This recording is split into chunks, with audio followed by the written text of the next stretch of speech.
एक महीने में 9% रिटर्न और पिछले 6 महीनों में 20% का रिटर्न दे चुकी ये स्टॉक बिजनेस लाइन ने अपनी हाल ही में रिपोर्ट में कहा है कि इसे 475 रुपीज़ में खरीदा जा सकता है, यानी कि बाइंग की रेटिंग दे रही है। अभी ये स्टॉक थोड़ा आगे बढ़ चुका है। अब इसमें दो सवाल आते हैं, क्या इसको अभी खरीदा जा सकता है? अगर नहीं खरीदा तो इसे खरीदने के बाद में कितना पोटेंशियल रिटर्न हमें देखने को मिलेगा? अब यहाँ पे आज की डेट में इसका जो करेंट प्राइस है वो है 482 रुपीज़। रिटर्न कितना मिलेगा, मुनाफा कितना होगा, बता दो। साफ साफ यही आपका क्वेश्चन रहेगा, हमें ये पता है। अब कोई खबर आई है तो स्टॉक ग्रो करेगा। चलिए आगे जानते हैं कि ये न्यूज़ है वो कितना इंपॉर्टेंट है हम सभी बायर्स के लिए।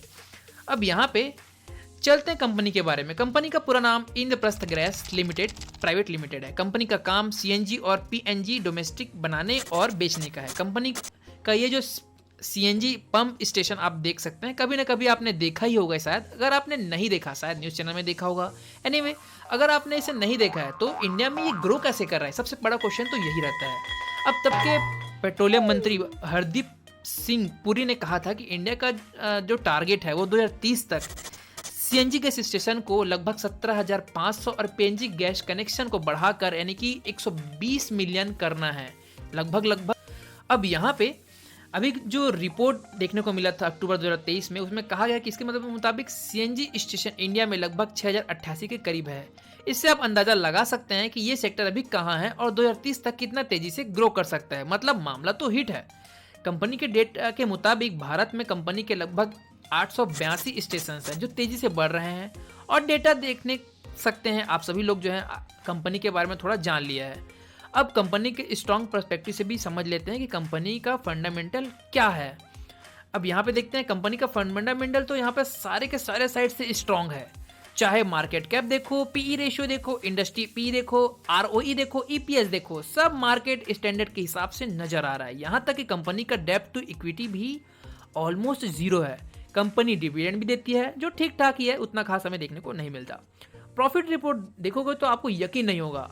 आप सभी देख सकते हैं कंपनी हर साल प्रॉफिट करते जा रहा है। अब कंपनी का फंडामेंटल और प्रॉफिट रिपोर्ट को देखकर ही हम इसमें इन्वेस्टमेंट नहीं कर सकते हैं। टेक्निकल्स भी देखना हमारे लिए इंपॉर्टेंट है।